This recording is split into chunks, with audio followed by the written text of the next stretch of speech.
Thank all you guys for coming out as well, much appreciated. I'm loving the tunes. I've not heard these tunes for quite a while.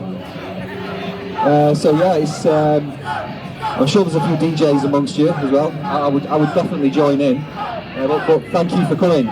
So in a way, you guys who've actually come out as this counter-protest, you've actually you've kind of proved the whole point, which is fantastic. So I want to thank you all for proving the point, because you guys do have a right to free speech.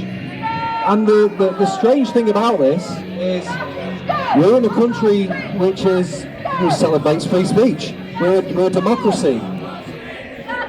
Democracy, I'm sure that these lovely students will tell you, we originated in Greece. And the idea is that we have conversation amongst each other, and from that conversation we arrive at, using our capacity for reason, we actually arrive at truth. So I'm just going to say a little bit about the history of democracy and the history of university. Does anyone know where the word academic comes from? So Plato, who you mentioned before, so Plato started probably the first school, which was the academy in ancient Greece, so it's about 2,400 years ago. He started it in response to the death of his mentor, Socrates. Now Socrates was put to death by the Athenian people for corrupting the youth. They didn't like his speech. They didn't like the things he was saying, because what he did was he challenged the orthodoxy at the time. The orthodoxy of many gods and many other customs that the ancient Greeks had. And people didn't like it because he asked uncomfortable questions. Those uncomfortable questions were some of the people who thought that they knew their subjects. They would approach apparently the most pious man in Athens, because he knew all about piety, and he would ask him questions which showed that he really didn't know what he was talking about. Now that made him feel uncomfortable, and because he felt uncomfortable, he felt undermined. And in feeling undermined, he told all his friends, I don't like this guy. But he would do that on every single subject, and what he would show is that nobody really knew anything. And he became famous for one particular phrase, which is, all I know is I know nothing. And that was attributed to him. He was attributed as the wisest person in Athens, and he's now the father of philosophy, and he was Plato's mentor. They put him to death because people felt uncomfortable with him. They actually voted on it, and he lost the vote by a very narrow margin. It was something like 250 to 230. But when they decided on what should be done with him, they overwhelmingly voted not to extradite him, but to put him to death. And they put him to death by making him drink poisoned hemlock. On the day of his death in his cell, his friends had arranged for him to escape, but he chose to live and die by the democracy which he helped to form, which included the free speech, to be open and to discuss ideas. When they were putting him to death, he said, fine, I'm going to stand by what they've said to me, and I will accept my fate. His friends, Plato included, were so upset by what had happened. They said that this can never happen to a good man who simply asked questions. And from that he developed and started his own school, which was called the Academy, from where we get academic from. That tradition, he was the teacher of Aristotle, who attended his school, and they disagreed on many things.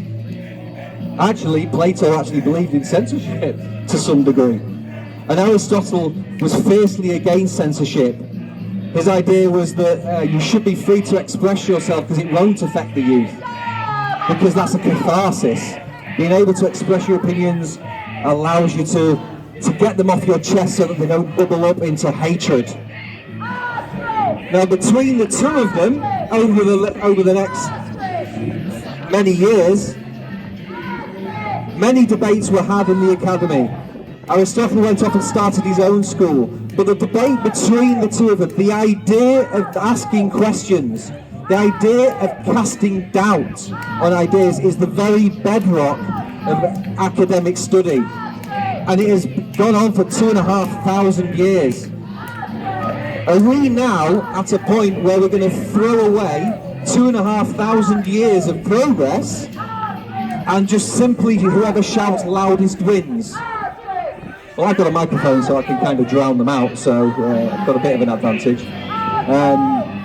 But hey, these guys are here. They have free speech because of the ideas that were created in the academy.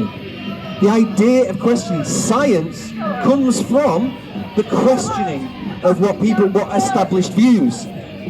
If it wasn't for people asking questions, who am I? What is to be done? What's the world made of? And all these questions, we wouldn't have the science and therefore the technology of our modern world.